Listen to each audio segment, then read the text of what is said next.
Hey everyone, it's Tracy at Whirls and Swirls Quilting, APQS Ontario. Today's design of the day is using a grid stencil. This is a 2-inch stencil. The amount of designs that you can come up with stencils that are purely for registration is endless. It's really worth exploring them.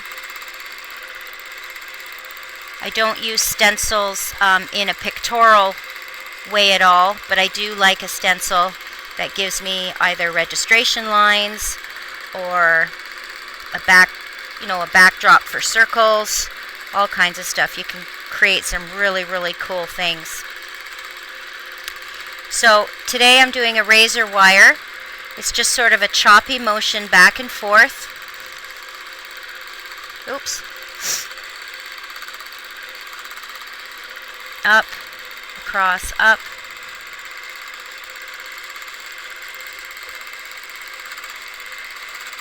Now, if you have something that's got a lot of squares in it, little squares, 2-inch squares, 1-inch squares, what's that called?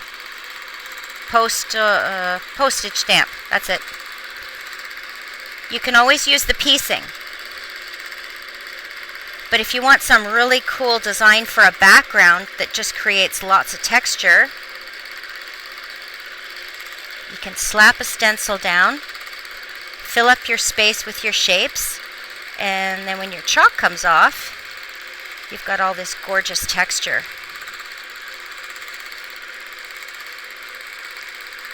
It is a continuous line. You can do the entire stitching space for your long arm, whatever that happens to be for your machine, in one stop and one start.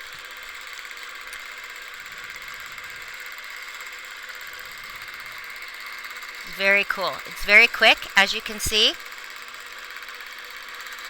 You can fill up a lot of space quite quickly.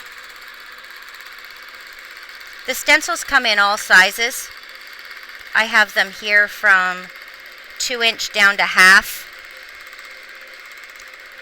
This can get crazy intricate if you're stitching them out at a little 1-inch or a little 1/2-inch square.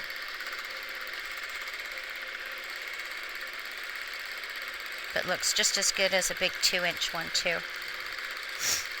Over the course of these videos, I'm going to show you quite a few things to do with stencils, because they're a great tool.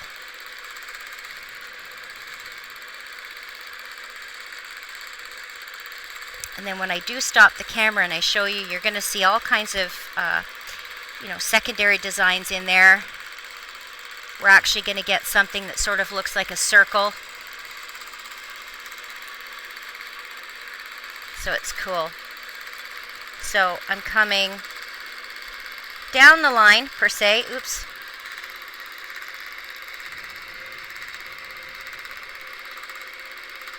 And across.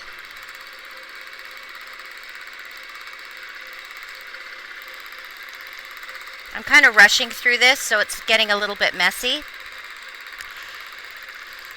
But please don't think for 1 second that all of your razor wires have to look exactly the same. This is by hand.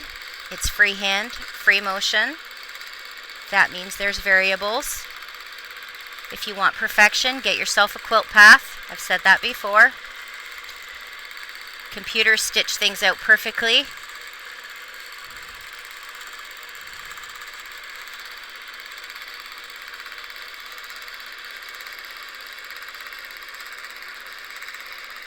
And stitching out by hand guided is a little bit more organic. I like the imperfections actually. So I'm just going to finish up to this end here, and then we're going to stop and I'll show you what it looks like when you get a good visual. This pounce powder is the iron off kind. But I always keep a piece of black batting around, and if you rub your fabric with the black batting, it'll get the chalk off for you. I like the black Hobbs 80/20 batting. I love that stuff. But it works good to take your chalk off too. It's a little bit rough. Not once it's washed, obviously, but... Okay, so let's stop there. I couldn't see that last one. Actually, let's just finish this here. And we'll come across. There. So there it is. Check that out. Isn't that cool? And if we give it a rub,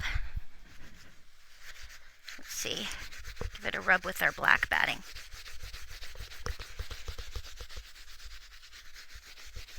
Now you're left with just the design. Awesome, right? Take the time to doodle, everyone. We'll see you tomorrow.